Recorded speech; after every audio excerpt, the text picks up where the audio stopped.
Hello, this is Mustafa here, and this will be the third video for developers. And if you watched the first two, now you know how to create a component, add it up here, export it basically, and you should know how to import Ladybug classes into your component and check the first things like Ladybug is flying and check the version compatibility.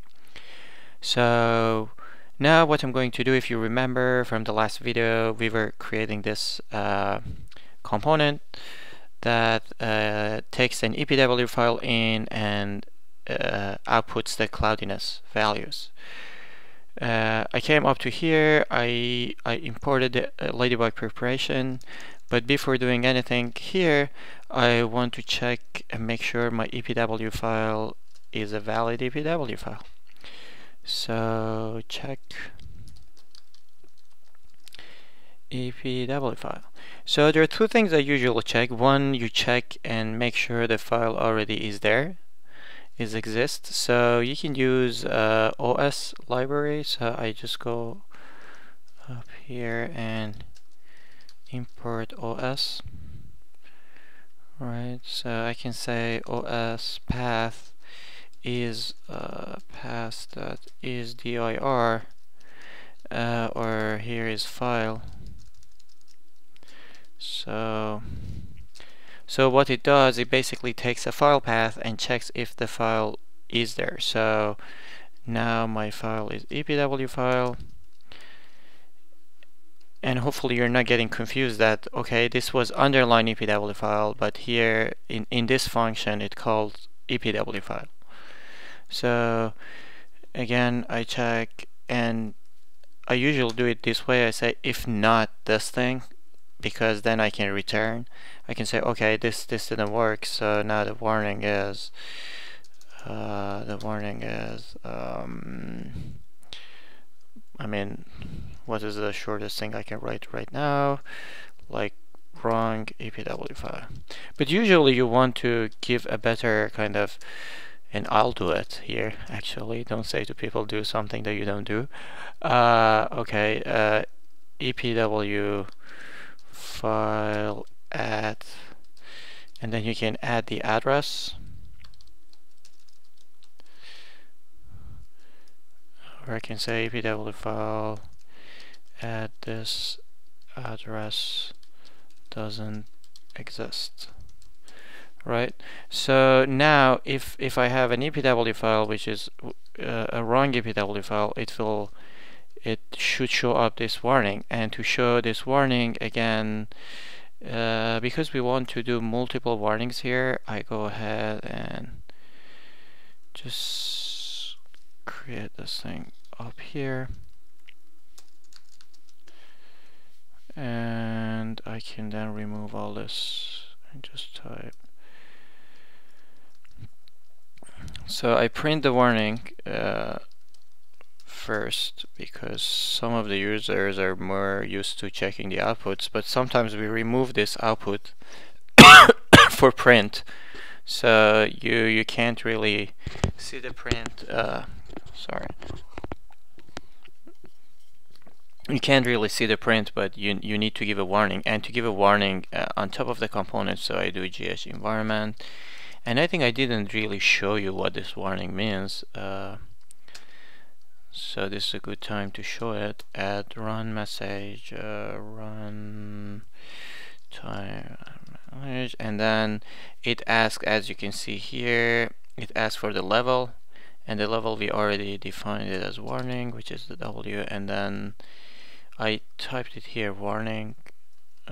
This is the warning, is a string. You can name it anything else, so I just do it warning. So now gave me an error, line 59, unexpected file. Yes, good job me here. So this is a plus EPW file, and it's a non-object, right? So it gave me an error because I didn't check for the type not to be none. And if it's none, it's it tried to like put this string next to this, and it gives me a warning. So I need to add one thing that I can do. I can print the string of this, but then it doesn't really give the best type of warning, because if EPW file is not connected to the component, it means the user doesn't really want to anything to run, and this is what we do usually here. So before calling the main, I will type here and I check my required inputs, and I say if EPW is not none, then do this, right? So, and you have seen this probably in other components, and that's why we do it exactly. So I make sure that there is any input, and then if there is an input, then I will run it, otherwise I won't. So now if I do this, the code basically won't pass this line. It says if EW is not none, and it is none, so it won't do anything, right? Or if you want, you can say else print connect in EPW file address to EPW file. And usually my warnings are not the best, so I suggest you to check Chris's warnings, or even if you think there are warnings that I can write them separately or differently in a way that people understand it better, just let me know. I'll change it. So okay, so now if I press F5 and I connect the panel to out, excuse me, I don't know what happened. You can see it says connect an EPW file address to EPW file.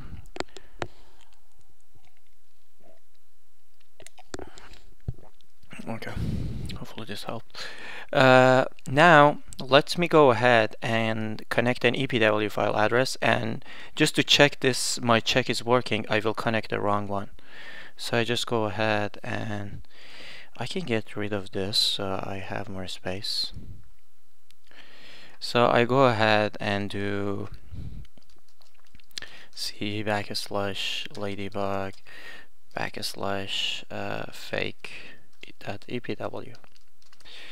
And now that I connect my EPW here, you see because of the line that we had here, because of this print line, it says EPW file at this address doesn't exist, and this is the address, and then here it gives me the warning. So this warning shows up here because of this line. If I comment out this line, oops, sorry. If I comment out this line, you will see it only prints this thing out. So just to give you an idea like how you give a warning in a component. Okay, so I'm good up to here. Now let's go really get this thing working, which is what we want to write this component for. So up to here, like line 61 is only defense to make sure that nothing will go wrong. So now I go and I load a valid file address. So set one file path, and I connect it here, and it's just fine. It goes up to here. The file is fine, but it does nothing. So from here, I just go and start using the Ladybug functionalities. So first, I knew that there is a EPW location function that returns the location data, and I need one of the location data to get the EPW data reader for all the data. So let me just print this location data and see what is inside location data. It says EPW file is not yes because I just copy pasted, so here we call it EPW file.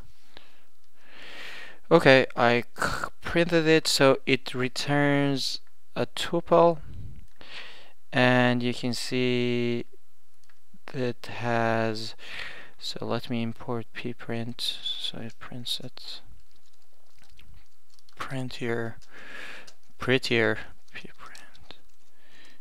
from pprint, import pprint. Okay. So now I can do, instead of print, I can do pretty print. Okay, now it's easier to read. So you can see it returns tuple is the name, latitude, and longitude, time zone, and elevation. And my other function for some reason needs the name. I don't know why it's taken, but this is how it works. This is how I wrote it before. I can go ahead and check the function here, right? So for example, I know this EPW data reader, and check why this thing even needs the location. And basically I'm trying to show you how you do this. Oh, okay. So it has a default value for somewhere. You don't really have to send it in. It just you're helping the component with this. If you don't, probably it just finds the location, or it used somewhere as a location. I don't even know if we're really using this inside. Oh yeah, I copied the location here. So yes, you need to send the location so it can create the heading of the component. So now you can see this EPW reader takes the EPW file, takes the location, and it returns separate list for all this data that we have. And the cloudiness is which one? So we have one. Cloudy coverage is here. So 0, 1, 2, 3, 4, 5, 6, 7, 8, 9, 10, 11 is cloud coverage. So now if I call this function weather data, it will return sorry, I get confused for commenting between different languages. So if I send this thing here, and I need to change this because I copy pasted from the other file, it will return 11 different lists. Let's go ahead and do this, and I just print this, the length of the list for you, so you can see what happens. So I just press F5, and you can see it returns 14 different lists. So I counted it was 11, but let's make sure. So I just print the number 11. This is a grasshopper warning because I think the panel went wrong. Yes, here. It's okay, I just disconnected that. That's not matter. So, and as you can see, this is a list. It has a heading, and here is total cover, right? So I'm getting the right one. You can see there is a heading up to here, I think, which is item 7, and after that are the numbers that I really need. So well done, I got the numbers. So I can just, instead of having this like this, I can only ask for the number 11 here and call it cloudiness, right? Or a sky cover values. So I can get a sky cover here, and just to show you what this thing is, I return the sky cover.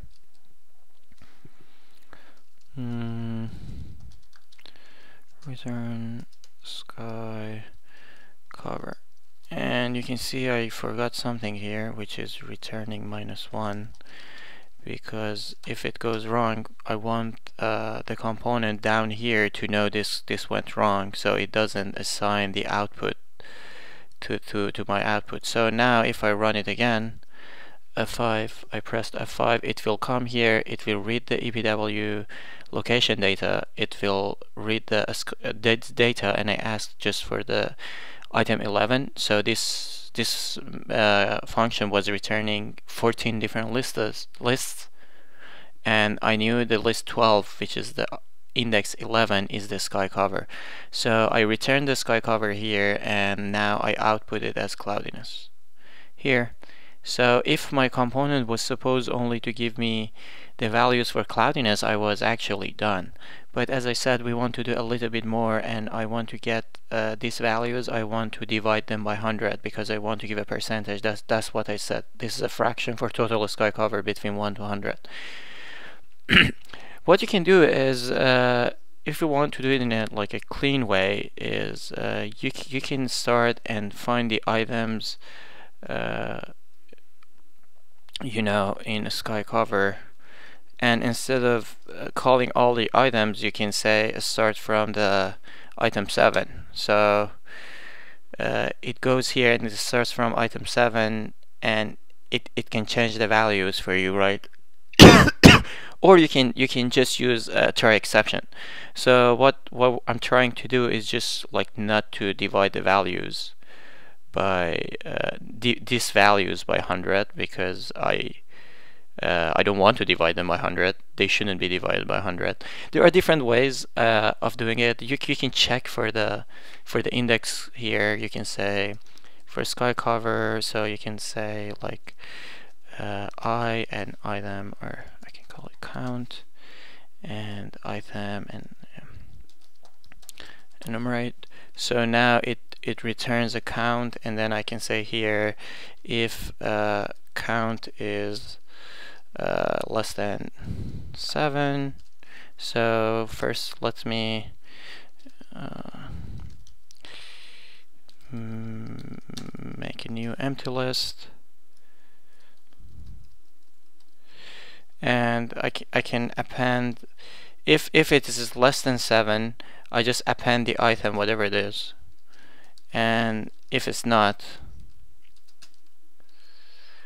else you want to append this time. You don't want to append the item itself, you want to append item divided by 100, right?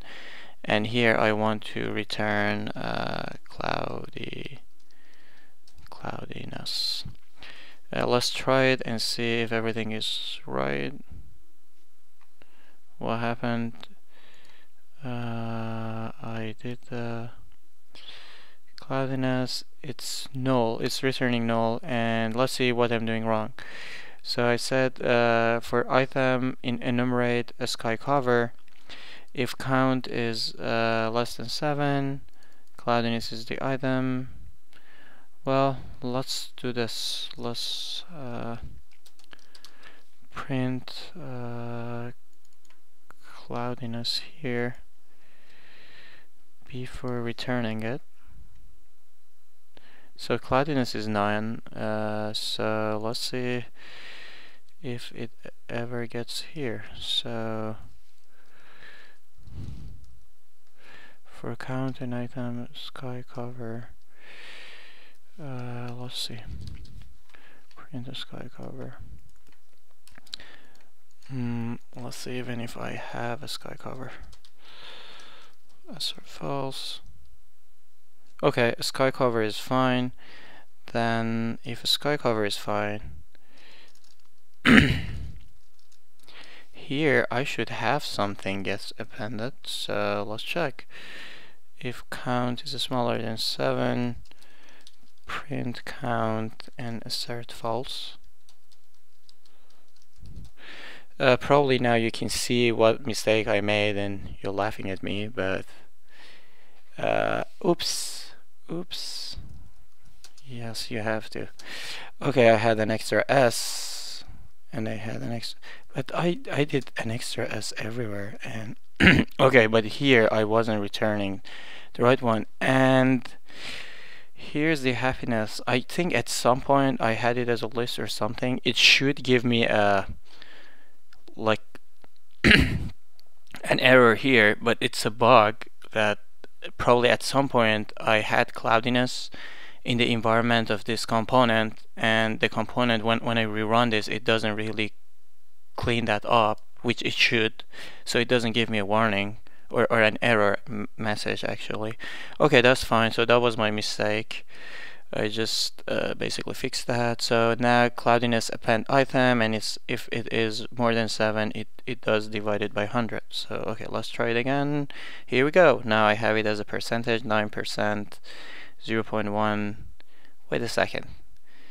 I said it should be between 0 and 100, and now I'm returning values between 0 and 1.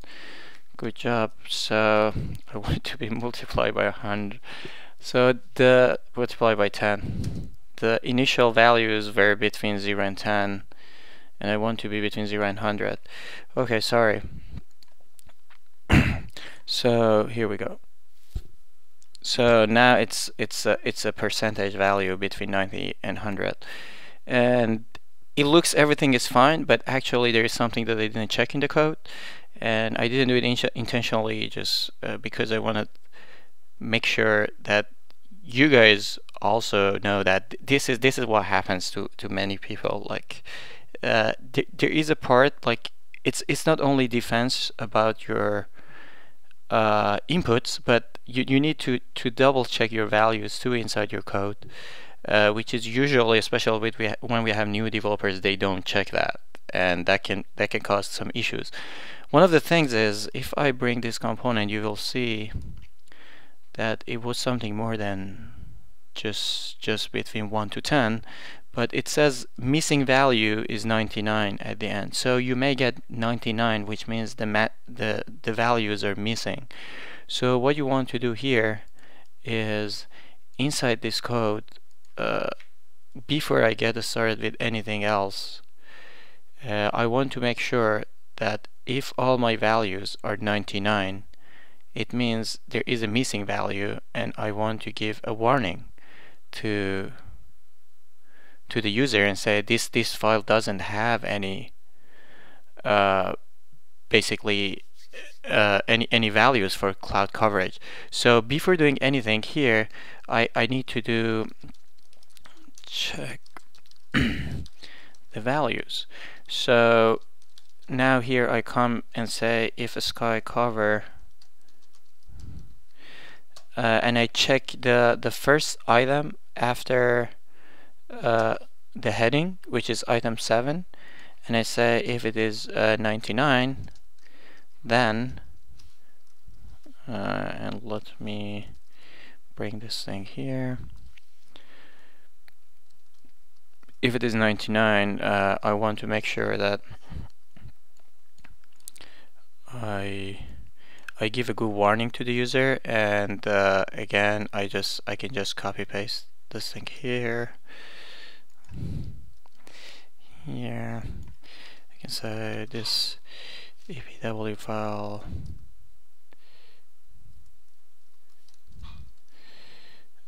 or I can say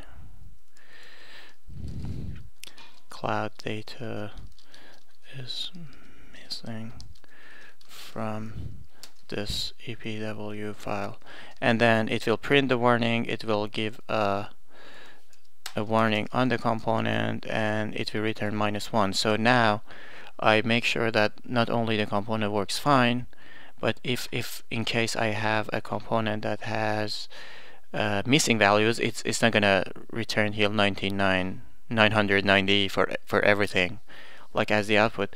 Okay, now we got this thing work, and let's just put it up there and see if it's working fine. I remove the out because usually, like for this component, you don't need a readme. Sometimes, like it depends on you. Like almost all the warnings, I give a warning so user can check the warning. There is not that many things that I want to really report, so I just remove that. And just to have fun, let's use 3D chart.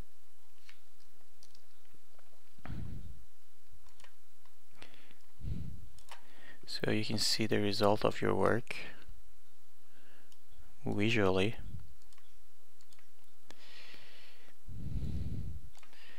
Here we go.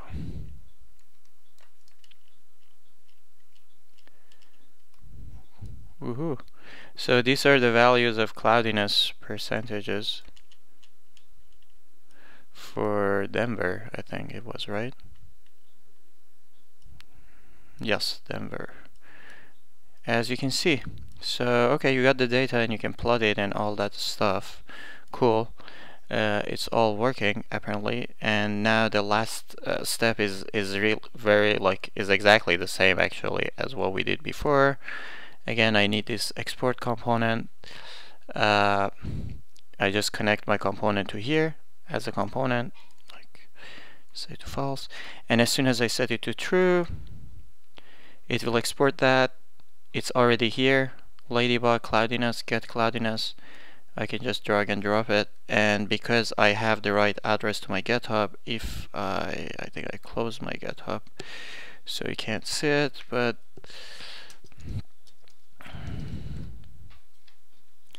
I can open it up again. I'm opening up the GitHub so you can see like the files are already there. I can commit to our GitHub repo, so when you sync you will get this. So you can see now I have two new files here. One is the code itself that we just wrote, and one is the user object that is what showed up here. Again, I'm not going to commit this because we really don't need this component, or maybe we do, I don't know. You can do it if you think we do need this. And that was it. So now you know how to create a component for Ladybug using the functionalities that we already written inside Ladybug. Not to say that if there is something new that you want to add, this is the process that we do. For example, Anton recently got started development, and he wanted to develop this component that calls import ground temperature. So there are part of the functionalities that he could already find inside the component, but there are parts that he actually added to our LB preparation, which calls ground temp data. So he went inside this component here, and he created this new method under the preparation, which he can call from his own component, and uses it here. What we usually do, I mean, at least I usually do, is when I write something new, I usually keep it local inside my component, which means, for example, let me use the component that we made right now. If I want to write another function here, which I don't know what it does, it basically gets the values and says cloudy, very cloudy, not that cloudy, I don't know, or report cloudiness. So what I do is I usually keep it local right here. So I say if value is less than 2, print clear, you know, else if between like 2 and 8, print something, I don't know, somehow, I mean, this I'm not using the right value, and I don't want to give you the wrong data here, but print something, and otherwise print, oh my god, it's New York, it's really cloudy, something, right? Really cloudy, something like that. So I write this thing local, and then I call it here in my component. So I can now check here, and I can add it here. So, and I send the values. So now if I run this, it will work here locally, and it gives me this stuff. And when I'm sure that this thing works fine and I test it enough, then I really add it to Ladybug, and then I commit it up, because what we really don't want to happen is this is the one that usually everyone works on, and we can get conflicts when we push to GitHub. So we just keep them local as much as possible until the time that we make sure this function is good enough. Then we add it to Ladybug, so you don't have to always change Ladybug every time and change the version and all that stuff. Okay, let's call this the end of Ladybug development. Now you should be able to develop everything for Ladybug, and in next video I show you how to do it for Honeybee. Thanks for watching.